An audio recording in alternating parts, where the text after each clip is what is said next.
Okay. All right. All right. Living for me here. Um, Trying to remember where we last left off.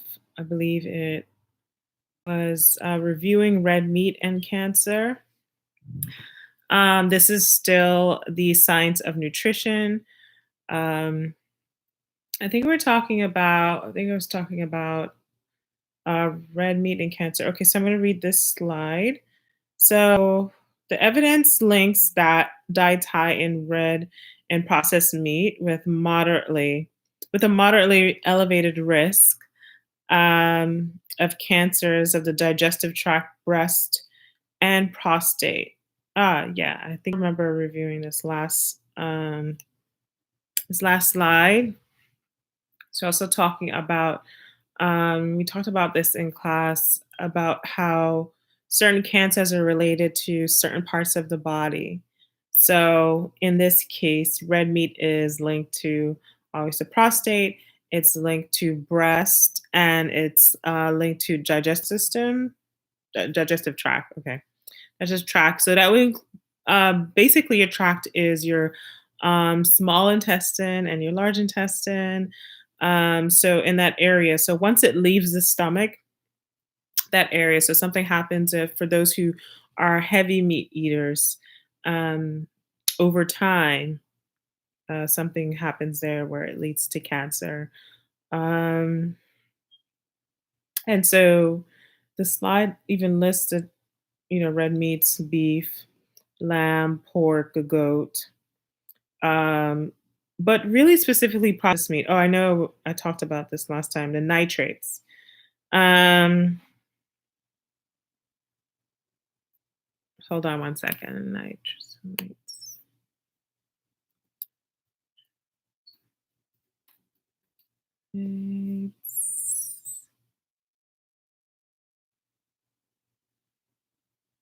MINES.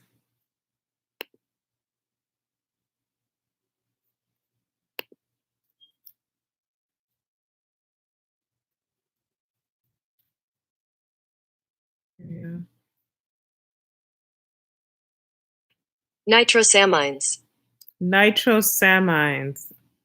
All right, I just had to do that. Okay, because I moved on to another chapter.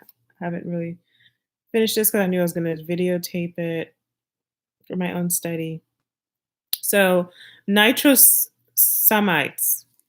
So nitrates basically turn to nitrosamides in the body. So we talked about that. Talked about that last time. And those nitrosamides are related to basically nitrates in the processed food. So that's hot dogs, deli meats. I don't know what processed foods do they sell in the store. Whatever packaged meats that they sell in the store. One important thing also is looking at the label. Again, this is more so. Is this falling? This is more so a study. These videos are really just a study for me. But if anyone's watching this, just know that look at the packages of the product that you are buying. Look at what are the ingredients there. Um, It'll surprise you. You think you're just buying meat. You think you're just buying simple chicken. You're looking at the words like, oh, healthy or whatever. What do they say? All types of marketing. I don't know. Even if they say, I'm trying to think of a buzzword. Um, I don't know, no GMO or gluten free. They put gluten free on everything. So even if it says that, look at the ingredients, no matter what. And if they don't have an ingredient, that means it's a whole food. Whole food meaning that it's the actual item and it's nothing else. So if it's, I mean, obviously an apple, a pear, um, a bunch of parsley. wherever. But if it's like a package of chicken, look to see if it's not if there's no ingredient list, that means it has no other ingredients. And so that's essentially that's a whole food. So versus like say a packet of chicken wings, maybe might have something else, maybe have seasoning, but it might have the niacin. So oh, excuse me, not niacin, vitamin nitrate, which will turns into nitrosamides. Did I say that right? See, I have to go back. Nitrosamines. Nitrosamines. Samines. All right. So it turns into nitrosamines in the body. All right. So the sausage, corned beef, anything, and also anything canned, not just only anything in a plastic container, anything canned. So something for to remember. Our method of cooking the meat and cancer. Did I review this? It sounds familiar. So char grilling, char broiled here, grilling, frying, anything like this is essentially a carcinogen, or not necessarily a carcinogen, but yeah, over time, those things can be carcinogen. Basically, high heat cooking, anything where it sustains high heat, and also, she doesn't mention this in the slide, but also dry high heat. So anything cooked in dry high heat is a carcinogen, so it's cancer causing. You want to always, when you cook things, keep it moist, keep your foods moist, keep your ingredients moist. You don't ever want to dry it out. You ever never. I mean, this is hard because I do cook, so I know how delicious the bottom of the pot can be when it's just a little bit when you char like something, whether even vegetables or meat, just a little bit of blackness, and then you kind of you add your moisture, but how much kind of caramelize it. This technical term, those caramelize things, and then add that moisture. But I know how good it could be. I don't know if that's okay, but from what I'm reading, eating like those black bits could be are carcinogens. So um I guess choose your poison, but again, it's cumulative, so it's over time. So if you eat barbecue every year, then yeah, there's a problem basically. So formation of carcinogens. Um, Talked about obesity and cancer. So not only red meat. We talked about the types of cooking or method of cooking. Next thing is obesity. So obesity, what it does is, let me just read this slide. When a population's calorie intake rises, cancer rates also rise. So there's some correlation there. Um, Correlation with as obesity rises, so does cancer. So if you're obese, the likelihood of cancer is also obesity is a risk factor. Obesity related cancer. So specifically going back to talking about how specific cancers are connected to certain risk factors. So obesity, sorry, red meat is connected to prostate cancer. Trying to remember, breast cancer, and there's one more: prostate cancer, breast cancer, and oh yeah,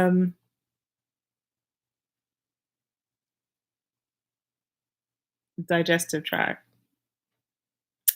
Mm, okay. Digestive tract. So that's related to red meats. Now, obesity is related to esophagus cancer. So that's here. Pancreas. That's um, I don't remember the area of the body. I want to say lumbar, but I could be wrong.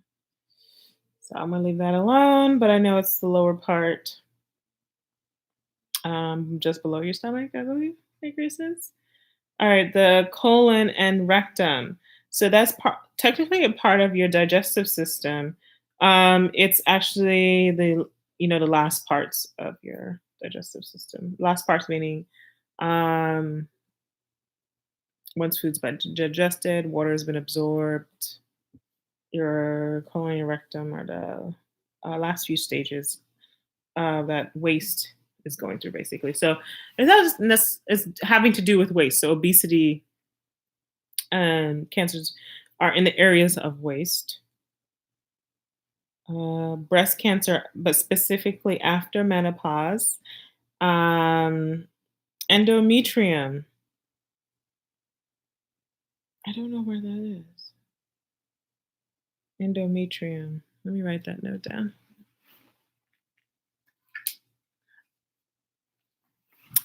Endometrium.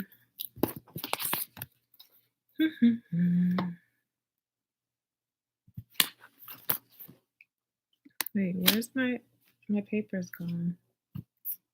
Oh, excuse me. All right.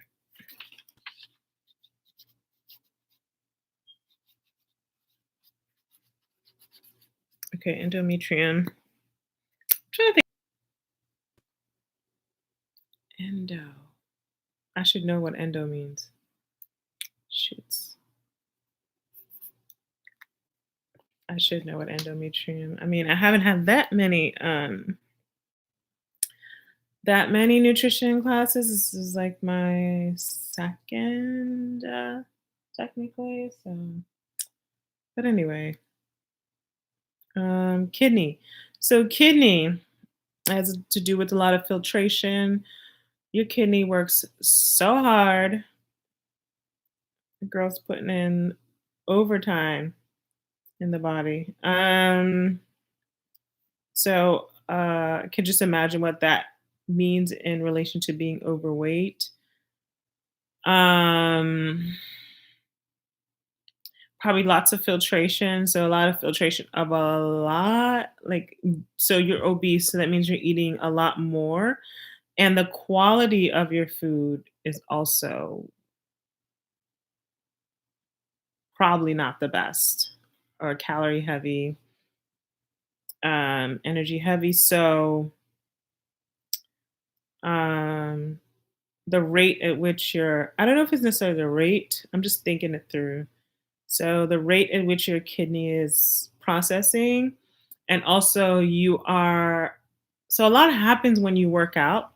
When you work out and you're like mobile, I'm playing with my workout ball. Um, a lot happens in your body when you're mobile. Um, it also gets rid of toxins when you work out.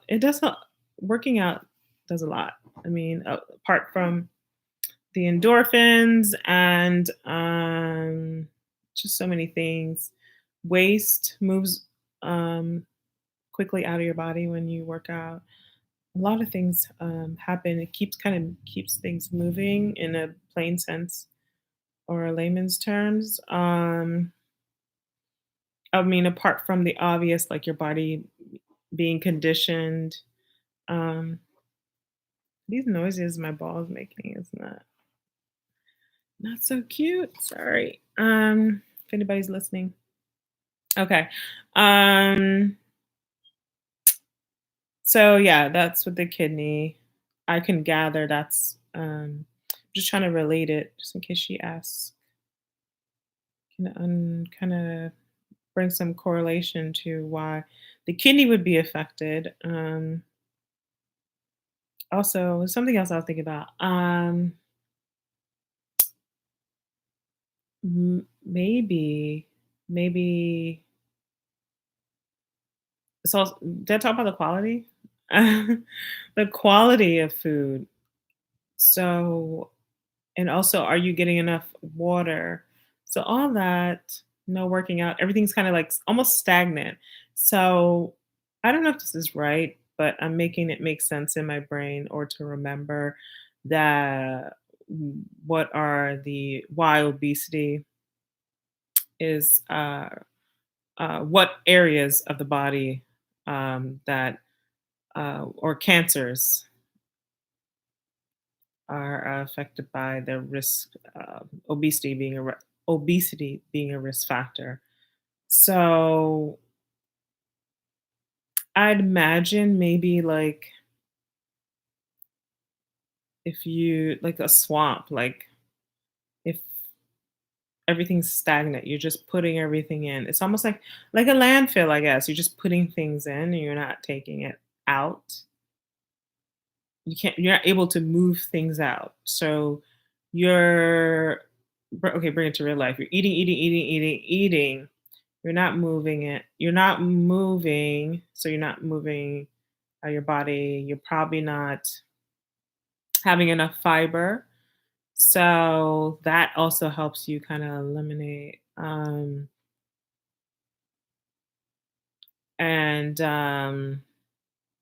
imagine your kidneys overworked and underpaid. So how much is really getting filtered? Certain things kind of get stuck, I would imagine.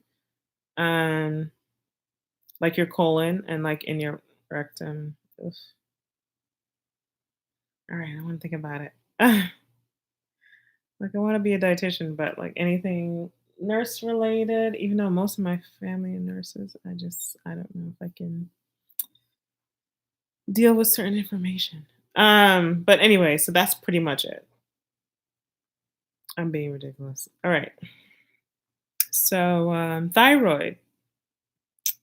Thyroid, yeah, because thyroid, there's a lot of control there, a lot of control, or overactive thyroid could be an issue. Um, and thyroid problems develop when you're overweight. So that makes sense. Gallbladder. I'm not sure how that's related, but I guess. Let me write that down. Hmm. Excuse me. All right, so phytochemicals and cancer. I feel like I talked a lot about phytochemicals. Um, but some phytochemicals in fruits and vegetables are thought to be anti-carcinogens. So, yeah, I kind of talked about that, and I really I pretty much recall that because I think it's really, really cool and interesting that I already think it's cool and interesting that food can hold so much power, but I mean, I think when I say we, majority of people don't understand. And then there's also a lot of things that come with don't understand. Let me finish my thought, I guess. That don't understand how either they don't understand or not able, they don't have space and time to think of how important like doing this is, you know. They don't have space and time to think about what you put into your body to think about it. They don't have space and time to think about it. It could be I'm hungry. I'm I don't have any food to eat, but I have this and I'm hungry. It could be like I don't care. This is delicious and I have money to buy it. It could be a lot of I don't care. I'm going to eat this anyway. I'm going to eat these things. Um, a lot of that. What else? Food memory, like things that are related to your childhood that you just grew up on. So this is familiar, so I'm going to eat this, whether it's good or not. Um, yeah. So I'm sure there's a lot more, but that's what I can think of now. It's a lot of food memories, availability, affordability. So people don't think, and even if people do have the time and space, the money or money, yeah. Because I do feel like even if you don't have that much money, I guess that's gonna go into a long conversation. Never mind, never mind. Bottom line is thinking about the power of food is really interesting because it does have a lot of power when you think about it. And yeah, so fruits and vegetables, which typically do have phytochemicals, can actually kill those cancer cells.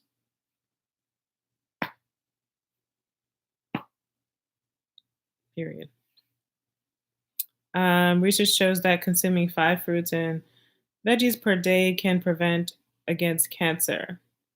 So, the information that we have, and everybody has 5 fruits and vegetables per day, can prevent against cancer, but yet people don't do it. Why?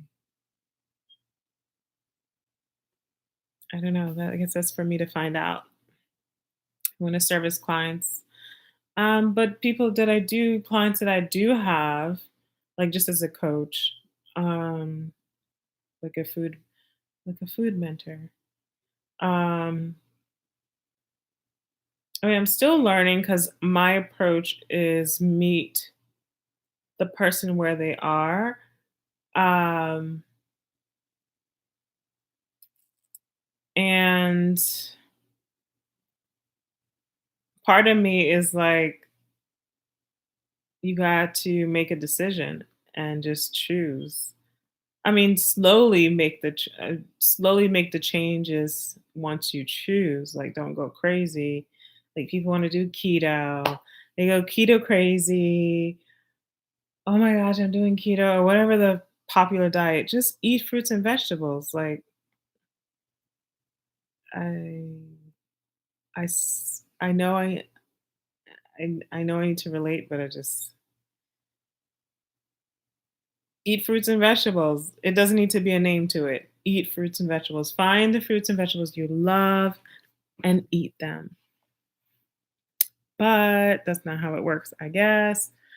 Um, yeah, I mean, my personal health journey taken, some time and slowly make changes. But I'm also interested in how food works and how um, it impacts health. And it actually has helped me a lot. So I know it firsthand. My hand out my hair.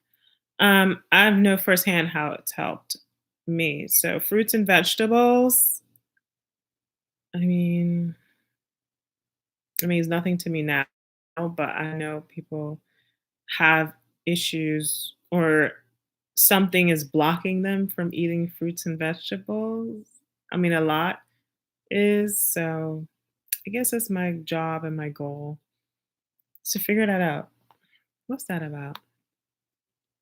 All right, so almost 80% of US adults report consuming fewer than 5 fruits and veggies per day. Yeah, so basically 80%, 80, 8, 80. Oh, my hair. Whoa. Okay, 80.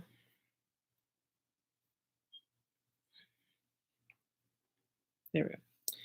80% of US adults report consuming fewer than 5 fruits and vegetables per day. There's a lot of people, but they want to do keto. Okay. All right. Potentially carcinogenic, excuse me, phytochemicals. So these are things you could take that actually kill cancer cells. And I think I talked about them. I don't know if you can test us on all this. Maybe. All right. So let me review it. So beta carotene is connected with carrots, pumpkin, sweet potatoes, so anything orange. So orange, beta carotene, right, and then so that's really everything purpose. Oh, so not all phytochemicals kill cancer cells, but some of them help assist in other ways. Oh, because yeah, there's also um, oxidation, I guess, and they're antioxidants. So anything orange, sweet potato, carrots, having to do what they do is they deal with the antibacterial. I didn't know that. Okay, I need an antioxidant, and they assist in like healthy cell cycle. So caffeine. Oh no, hold on, let me blow this up. Caffeic acid and phenolester, phenethyl,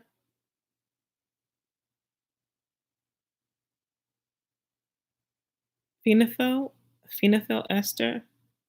We never talked about that. I guess that's honey. Oh, that's all one word. Caffeic acid phenolester. Okay, so honey having to do with antioxidant, being basically antioxidant and immune modulation. Just helps with immunity resistance. So like I guess you can correlate that to um being helpful like with a cold. I don't know if you ever heard like, in my culture, my parents' culture, grandma's always giving us honey, garlic, lemon. Those things are good for the immune system. So that's why we take them. Or honey and lemon when you get cold, build up your immune system. Um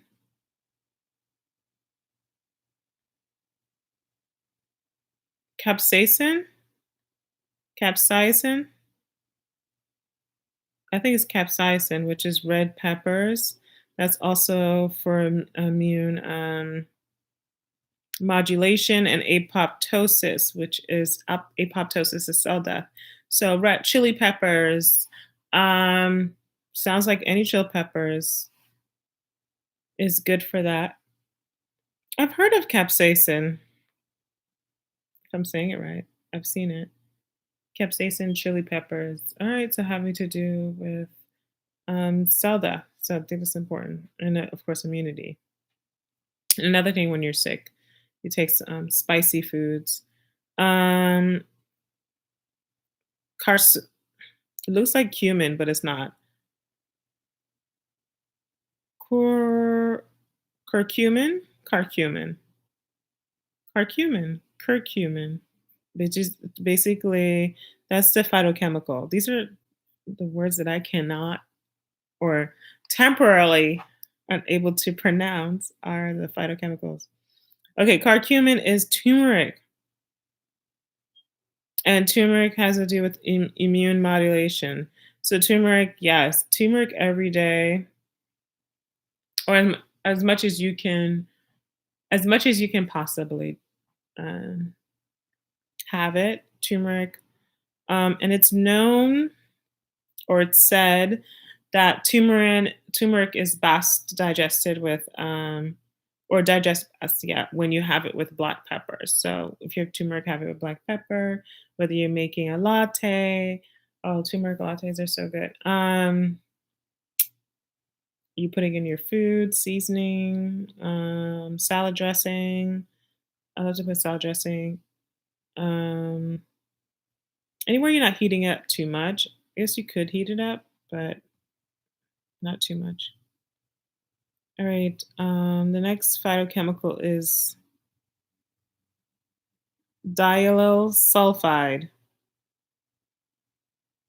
Diallyl sulfide, and this refers to garlic and onions, which I'm sure has to do, yep, enzymes. Modification of enzymes, antibacterial. So garlic and onions, and this is raw. Raw is like the best. So, I mean, cooked garlic and onions are not bad, but as far as the enzyme property, it should be raw is the best. And then for antibacterial, I'm not sure if raw cooked is best, but again, it goes to having a variety. So whether you cook one time and have raw the other, whatever you're having, it's good to have a variety of preparations, variety of just as well as a variety of food. All right. I think I'm just gonna go through one more. Let me see. Once we talked about flavonoids. We talk about that? Isoflavones, soybeans? I don't even eat soybeans, but those are estrogen antagonist. Yeah, I don't for that reason. Okay. I don't I mean, as a woman, I don't need extra estrogen. Well, not even as a woman, because men have estrogen too. So that's a lie. Um, for me personally, especially I think African American females, gotta be careful with too much estrogen. All right, so another uh lutein, I think is lutein. Lutein. We've talked about this. No, lycopene. Oh, lutein and lycopene are both tomatoes. Well, we talked about lycopene. So, lycopene is a phytochemicals that represented it in tomatoes. So, tomatoes have two qualities of phytochemicals. Interesting. All right, so it's tomatoes and pink grapefruit, and that's an antioxidant. And then one more that's very popular, or two. So polyphenols. Oh yeah, I feel like we talked about that one. Polyphenols is represented in green tea, and every year there's like some popular superfood or food that's like recommended, and every restaurant goes crazy and every grocery store goes crazy. Right now, I think it is what's the food superfood right now? I feel like it matcha is growing, but there's something else. Right now only matcha comes to brain. I mean, kale was like a couple maybe 1 year ago, last year, kale. But you get my point. So green tea is polyphenols.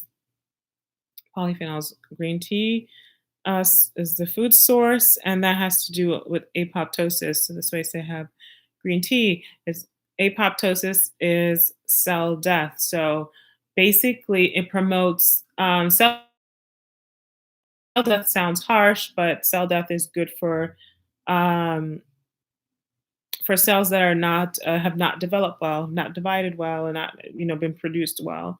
So you want to kill off those cells, and your cells are dying anyway all the time. You're producing cells. I'm producing cells right now. You're producing cells right now. But if it's not healthy, you don't want unhealthy cells to continue. So build up consistently having green tea will promote those bad cells, or I guess bad cells, from dying. I mean, from living, so they will naturally kill off or naturally die, rather. Okay, last one is me and these words. Resveratrol, resveratrol.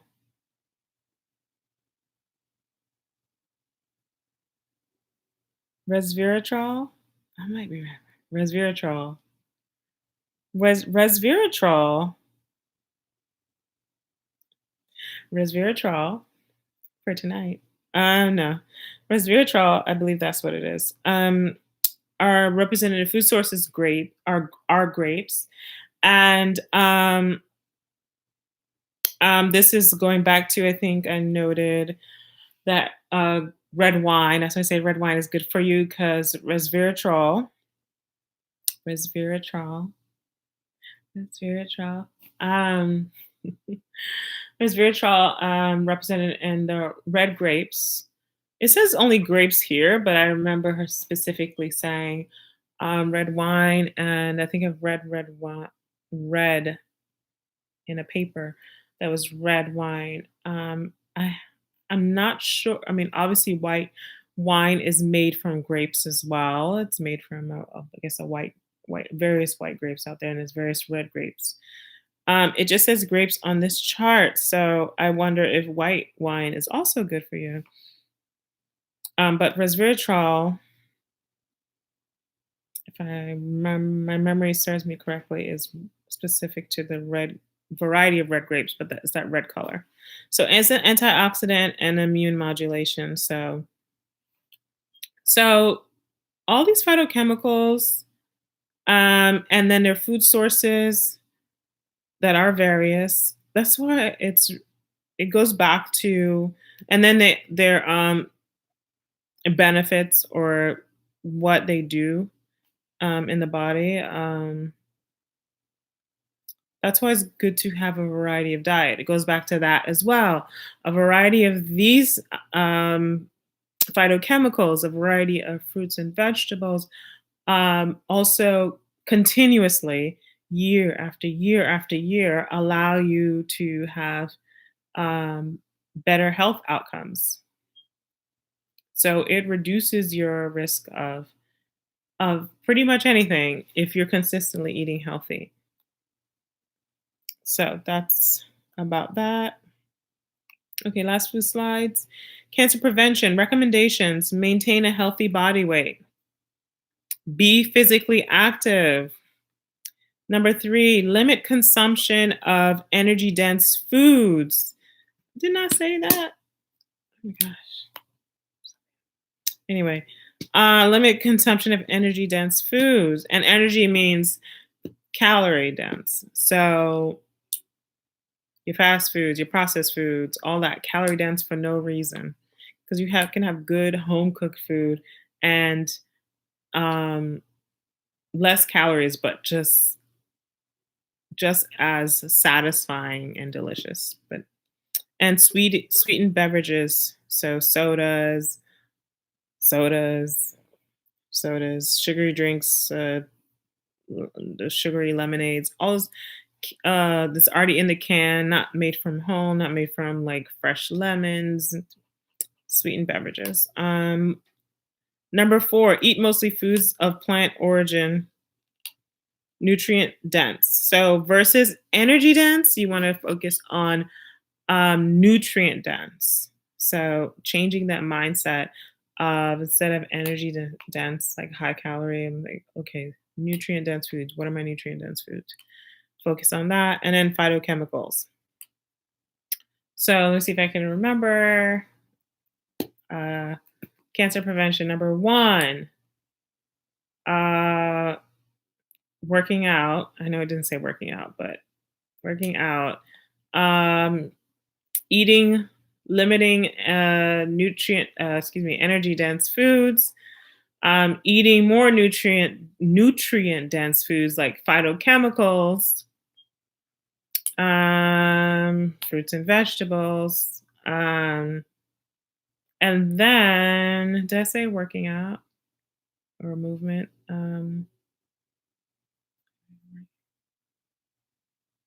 I guess they also noted eating less sugary drinks, and that's all I remember. Be physically active, okay. Maintain a healthy body weight. I mean, that's the one I didn't say. Duh. Okay. All right. So cancer prevention there's more. There's more. Number five, limit intake of red meat and processed meat. So yeah, we talked about this. So that's nitrates and nitri tremosides. That sounds wrong.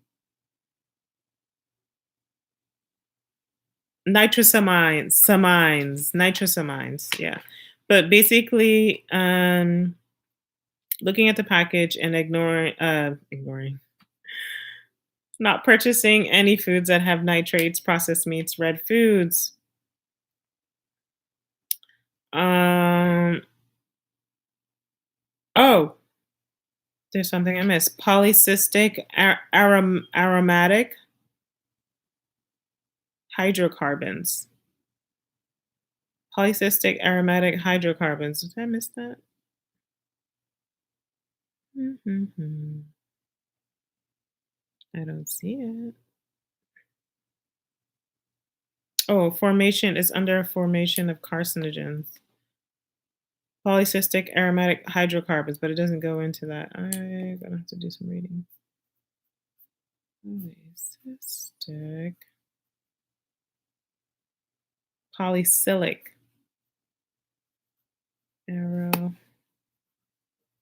aromatic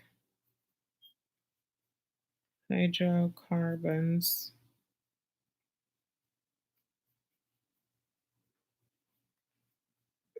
Mhm. Okay. Not everything is going to be explained in a slide, which is fine. That's how it goes. You have to look in the book. All right. So number 6, limit alcohol. Huge. Um, I don't think it was in this slide. It says limit alcohol, but yeah, limit alcohol. I'm surprised it doesn't say limit smoking or no smoking. I would think that would be in here too. And also, alcohol has a lot to do with, well, I wouldn't say obesity, but overweight. Like it doesn't, I mean, it could, but alcohol is 7 grams, no, 7 calories per gram, and that's not a lot. So it could be quite a lot of looks like I'm frozen. Could be quite a lot of calories, just alcohol. So something to be careful about on that side too, but overconsumption obviously. Noted it can lead to cancer. Surprisingly, didn't put smoking. But anyway, limit salt and avoid moldy grains and legumes. Oh, she did say what moldy grains mean.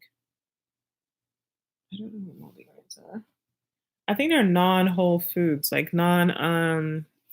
Oh, my notebook is over there. Let me search my brain. Moldy grains. I feel like they're grains that are not whole food. I mean, not whole food, not whole grains, meaning it's not the actual whole grain. It's just the extracted part, like the think like white rice, things like that. I could be wrong. I'm gonna check moldy grains. I'm sure it's in my notes.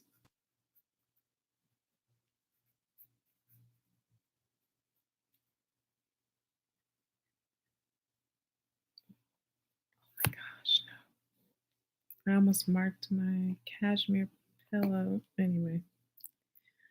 Um Good thing no one's watching this. Okay. Recommendations. All right, so oh yeah, also number 8 is choose foods over supplements. That's another debate. Eat a lot of people eat choose to like get supplements instead of like eating the food. So you get like like those multivitamins are okay, I was told. We've learned. But when your body makes certain nutrients, like when your body um, can process, I mean, vitamin D is different because that's conditionally essential. I think it's conditionally essential. Anyway, like cholesterol, is that it? To kind of get an overview. Hmm. But when we get to that, I guess I'll have more of a better example. But basically, well, I guess you can relate to foods that you eat. Also, not that your body already makes it. If you are eating basically the idea is to get your vitamins and nutrients from or your vitamins rather from your food over having a supplement. So try to get it there variety there because uh what did she say? Bioavailability because when you're taking a supplement, or like rolling my eyes, look up in the air. I'm thinking, I can't help it until it's like second nature to me, but I'm still learning. So, what was I saying?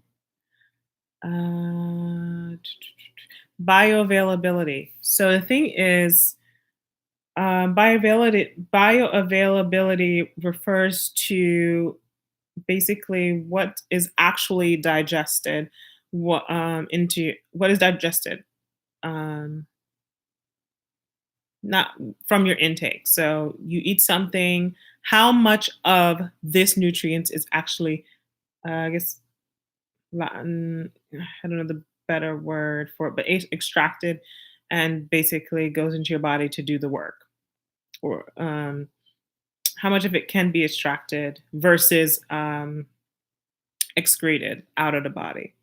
So when you take the supplements, there's no guarantee your body will extract it and use it for good work. Sometimes your body will take it and you don't know, not you don't know, but usually less of what you need is actually absorbed. I should know that. Absorbed. So less of what you're taking via supplements is absorbed into your body. It's most likely just going in and out. Whereas when you have the actual fruits, veggies, whatever you're eating, you absorb more than you would with a supplement.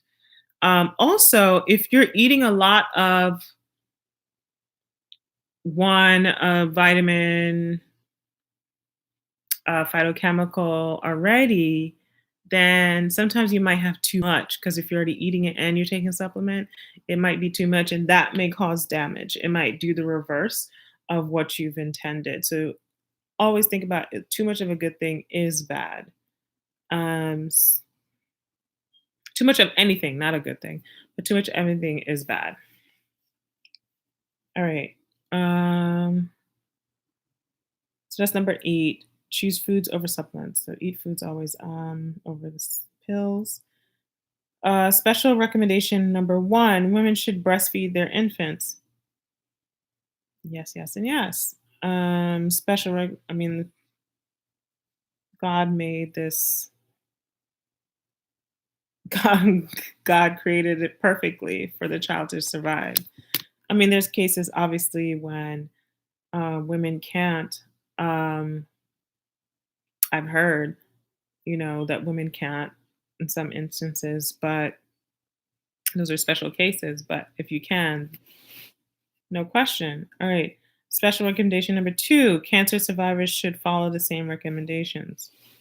So basically, once you've had cancer, these are things that you should follow. These are recommendations.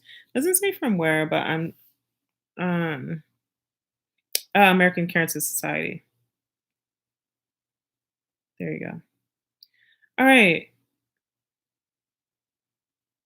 So yeah, those points that I just went over from American Cancer Society, their guidelines on nutrition for physical activity and cancer prevention. So this is both pre-cancer, pre and post.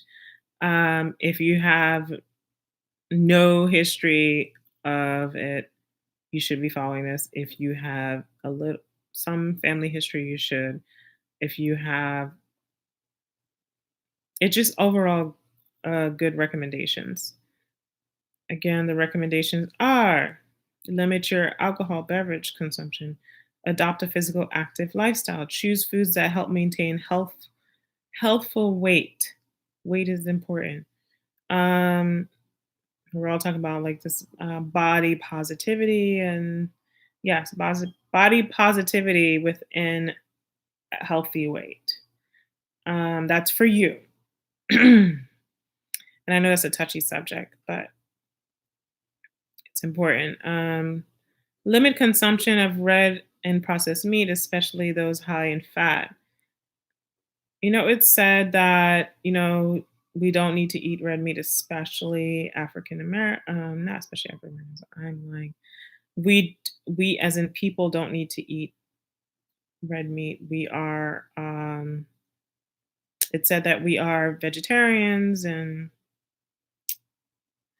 I say everything in moderation, but I need to look more at the studies. And a lot of this is changing over time. A lot of just new discoveries of what is best. But right now, the recommendation is limit consumption of red meat, processed meat, especially high in fat. And I think the thing is, where does your food come from? Always question that. Where, if you're going to eat red meat, where did it come from? What farm? Was it grass fed? Um, are they responsible? I think it's fine to eat a little bit of everything, even if you're not a vegetarian, vegan, keto, whatever else is out there. Just know where your food is coming from. The source is important. Choose whole grains, legumes in preference of processed refined grains, sugars, and starches. Yeah, again, process anything. Where's your food come from? Does it come from the lab? Meaning it's processed and well, processed food not come from the lab, but is it mechanically engineered in some way? If they just put scraps together and in some cases that is called food. They put literally scraps of food together to give you something. Refined grains, sugar, starches, things like that. It's okay to eat sugar. It's okay to eat as long as it's pure sugar and it's not, look at the ingredients because you'll be surprised. You think you're buying just sugar, but it's sugar and something else. And just eat real sugar. Don't eat, you know, what do people eat? Equal or Splenda. Just eat sugar. It's fine. Just everything in moderation. Um, Salt, fine. Eat it in moderation. Also, don't eat it processed. Look in what you're buying. If it's a processed packaged food, that's the problem. It's not you eat potatoes and I don't know. Oh, mac and cheese or something. Make the mac and cheese at home from scratch. Make it with real cheese or make it with the vegan cheese or the cashews and all the good stuff. But if you're going to make it with cheese, make it real cheese. Look on your cheese packages. Is it real cheese? That's what I'm saying. Versus a packaged cheese that has all these ingredients that you cannot pronounce. Your cheese shouldn't have ingredients that you cannot pronounce. There you go. Your food, actually, that is, there you, your food you should always be able to pronounce the food that you're eating. Period. You shouldn't have to go to biology classes with me and chemistry classes with me to know to barely, as you can see, I can barely pronounce some of these words. So when you buy food and eat food, you should be able to pronounce them. Okay, that's a good rule of thumb. Eat 5 or more servings of a variety of fruits and vegetables each day. All right, those are recommendations from American Cancer Society. Last slide of reviewing cancer, the science of nutrition is why studying nutrition is more important than ever. So yeah, this is a changing industry. It's a new industry. I'm really excited for if anybody's listening to this ever. Uh, it's really so a lot is changing and really intrigued me to see how I can help people really understand how important what they eat is, how how the quality of their lifestyle could really change their life, period. So that's really something I'm working towards or want to work in helping people with, understanding that changing your lifestyle really is amazing. And it may not be always be easy, but there's a way, and you don't have to be super rich to do it, or you don't have to have ton of money, um, ton of resources. You just have to have the tools, and that's something I'm excited about. But even if you're super rich, I look forward to helping um, everyone, um, because that's the one thing that binds us together, and where we are the same is we have, essentially the same makeup, same bodies. They run the same way. So whether from this side, right side to left side, it doesn't matter from uptown to downtown. Everybody's body is different, but the essential things work. It's your lifestyle, and that works across the board. Maybe different diets vary, but the consistent theme for everybody is to eat healthy. The thing is, you get a dietitian, future dietitian like me, determine what can help you eat, what you can do, eat healthy for you, what eat healthy looks like for you. But the idea is that eat healthy, exercise, stay mobile, and then keeping your weight down and keeping your stress down. So, saying why studying nutrition is more important than ever. Almost 68% of adults are overweight or obese. Basically, most adults are overweight or obese. 280,000 deaths per year due to obesity. Wow, I didn't even remember that slide. That's a lot. 280,000 people die from being obese. Okay. 64 million Americans have cardiovascular disease. 64 million. That's a lot. 50 million Americans have high blood pressure.